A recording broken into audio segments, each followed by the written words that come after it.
This is Eddie Hearn, Matchroom Boxing. You are watching Sporting Icons. You don't need to be anywhere else.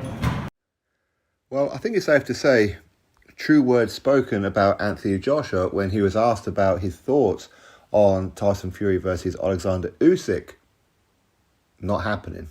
It's what he had to say. I'll tell you what, if Fury's doing a 70-30 split for an undisputed heavyweight world title fight to an already undisputed cruiserweight and unified heavyweight world champion, imagine what he's going to try and offer me. It's just a nightmare. Anthony Joshua's statement. And he's right. You know, how do you offer a 70-30 split to a Olympic gold medalist, former undisputed cruiserweight world champion, current unified reigning heavyweight world champion who's just defeated the face of British boxing, Anthony Joshua, twice? How do you offer him a 70-30 split and still not get the fight done? I'll tell you what it is.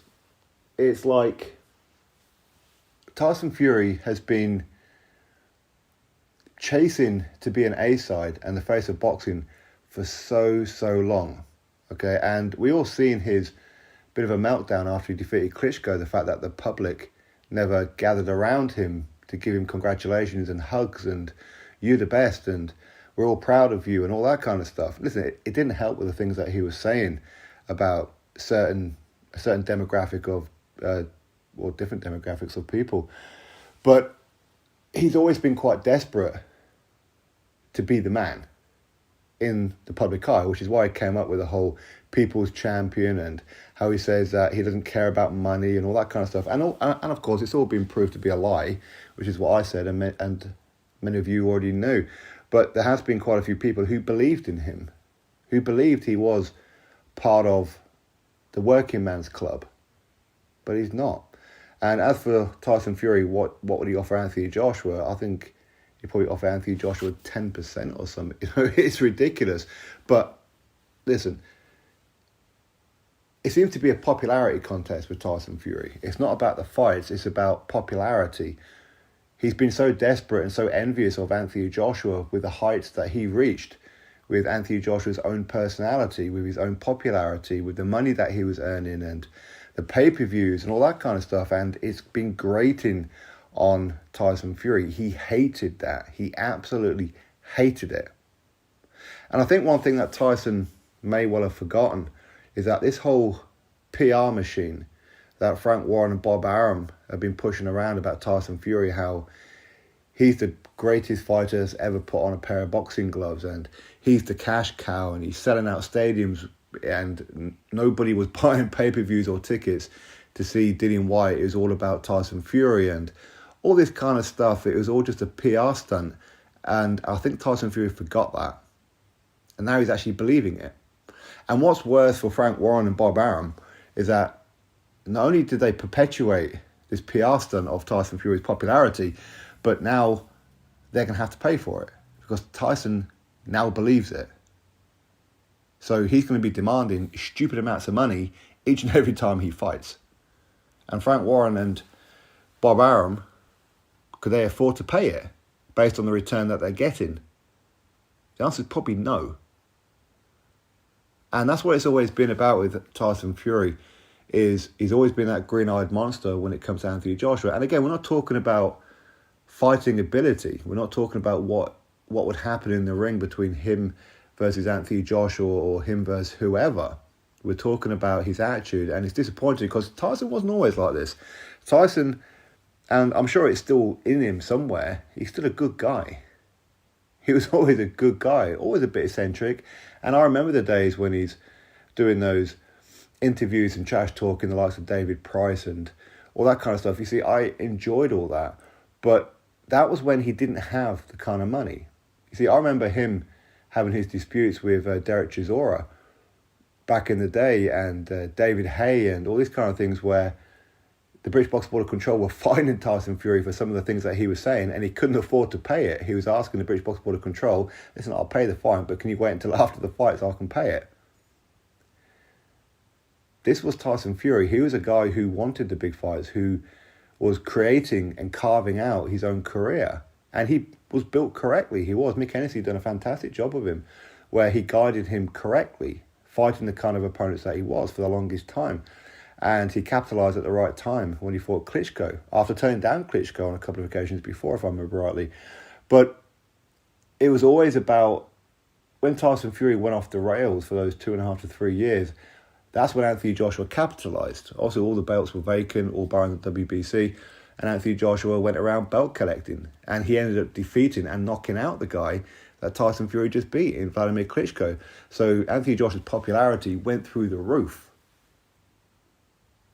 And Fury hated it. So, of course, since he's come back, it's always been about, well, he wants to be the A-side, and he would love nothing more. And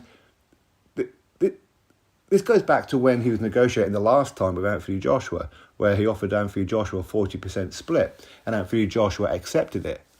That was good enough for Tyson. It wasn't about fighting Anthony Joshua at all.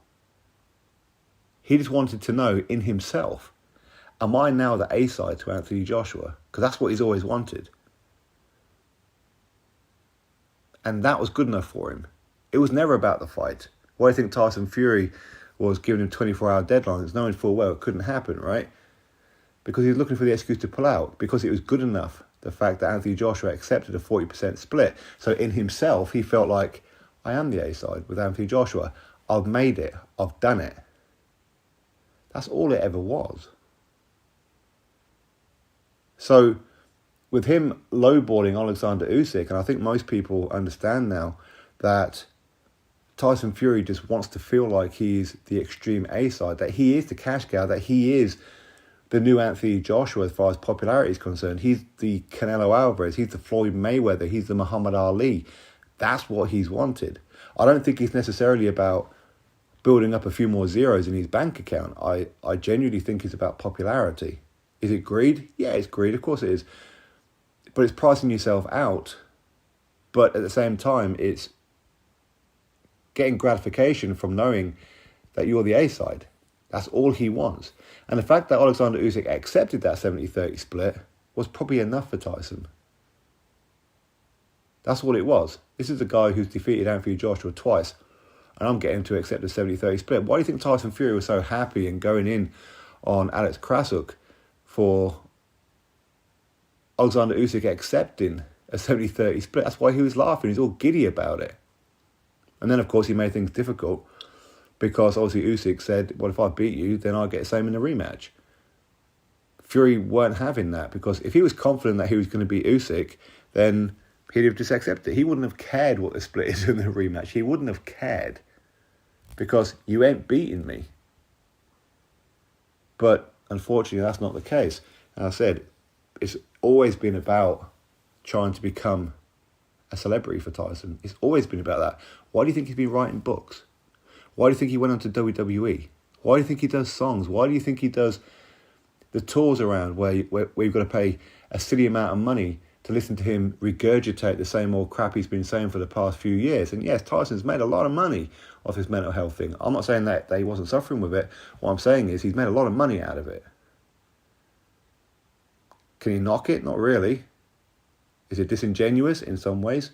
But that's all it is. It's always been about becoming a people's champion. But he's not the people's champion. And with his negotiations with Oleksandr Usyk, the fact that Undisputed was on the line, this is a unified heavyweight world champion, the disrespect that he showed him has rubbed a lot of people up the wrong way. The wrong way. And if Tyson Fury retired right now, no, he wouldn't go down as the greatest of all time. He probably wouldn't go down as the greatest of this era. When there's fights out there that he could have fought, but didn't want to, because his ego of being an A-side got in the way. That's my opinion on it all. So what's yours? Drop it below. Click thumbs up, subscribe. Catch you next video.